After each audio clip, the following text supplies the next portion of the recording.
2021 has seen the rise of NFTs. These are the non-fungible tokens called crypto collectibles. They come in a lot of different forms, but they exploded in popularity earlier this year. A video clip that was created by digital artist Beeple, whose real name is Mike Winkelmann, was flipped to a record $6.6 million last week. It had originally been bought for around $67,000. By the way, what I'm referencing is from earlier this year. So this was one of the first big sales of an NFT.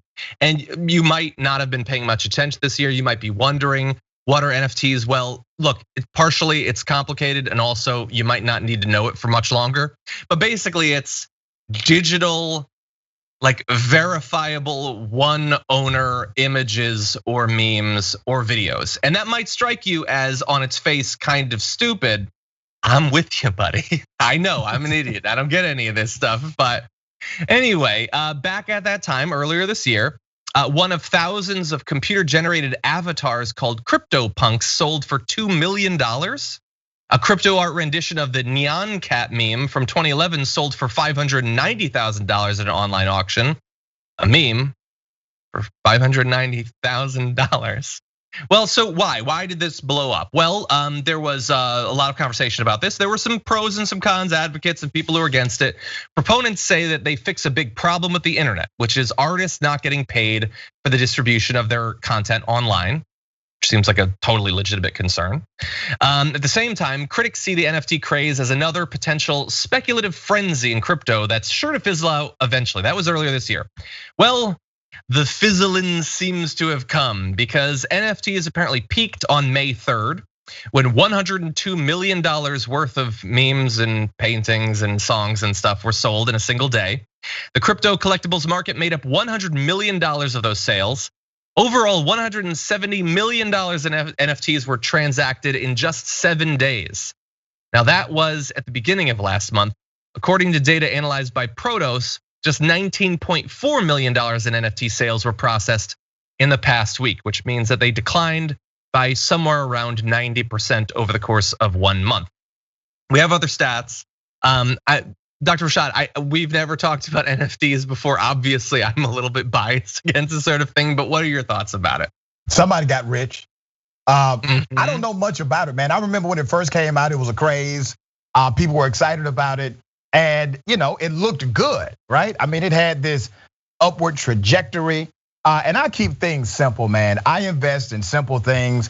I do have some rules to investment, like I don't invest in prisons. I won't invest in companies that won't hire those that have been incarcerated before. So I have these rules. So I keep things really simple. When there's this, it's not just cryptocurrency. And that's the thing that makes it even more confusing, because cryptocurrency is already kind of confusing. It's different than that. It's like an added layer of something else in the cryptocurrency market. So because it was hella confusing to me, I never got involved in it. But I just tell people, man, you get what you pay for, buyer beware, make sure you research and follow the market, because if you took your money out before May 3rd, you may have been okay.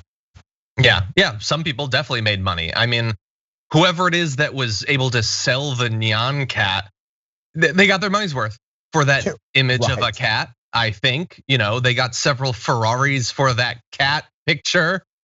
Anyway, look, what I'm mostly talking about here, what the analysis is mostly talking about, and my frustration is about I think objectively outsized payments for specific things. Not the fundamental idea that there should be some sort of verifiable ownership of digital content. That's fine, and that will exist for, I would guess, 99.9% of artists and song makers and meme makers and that sort of thing.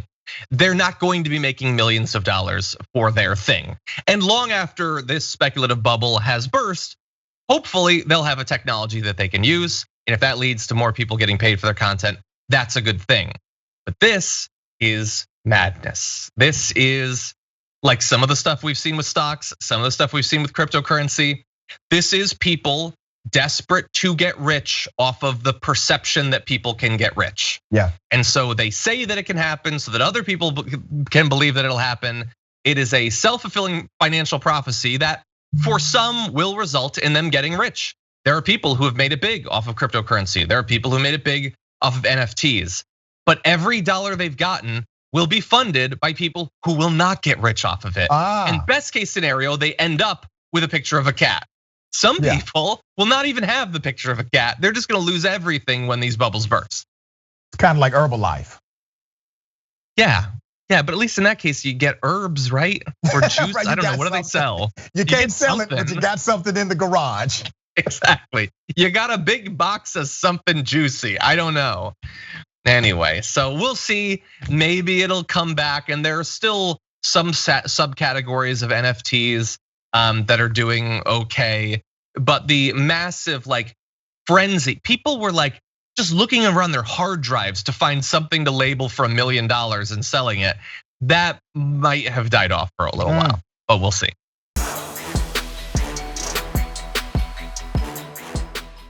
For more political news breakdowns, interviews, stories of activism, and me trying my hardest to care about the occasional big celebrity news story, subscribe to our YouTube channel at youtube.com/The Damage Report. And you can ring the bell wherever it is so you don't miss anything.